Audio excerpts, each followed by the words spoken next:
সকলক লাহে লাহে খোজ দিবৰ কাৰণে অনুৰোধ জনাইছোঁ। আমাৰ নাচনী এতিয়াও যথেষ্টখিনি আহিবলৈ বাকী আছে, গতিকে আপোনালোকক লাহে লাহে খোজ দিবৰ কাৰণে অনুৰোধ জনাইছোঁ।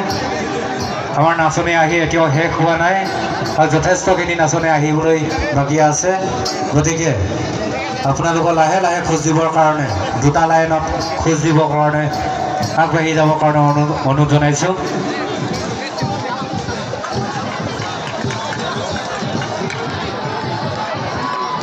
এতিয়াও আমাৰ বিহুতলীত বহু নাচনী প্ৰৱেশ কৰিবলৈ বাকী আছে, গতিকে সকলো নাচনীয়ে যাতে শৃংখলাবদ্ধভাৱে লাহে লাহে আমাৰ বিহুতলীত ধুনীয়াকৈ ঘূৰি থাকে, গতিকে সকলো নাচনীক অনুৰোধ জনাইছোঁ সকলোৱে যাতে লাহে লাহে। আমাৰ ইতিমধ্যে বহু নাচনী বিহুতলীত প্ৰৱেশ কৰিলে যদিও এতিয়াও বহু নাচনী প্ৰৱেশ কৰিবলৈ বাকী আছে, আৰু ইতিমধ্যে আপোনালোকে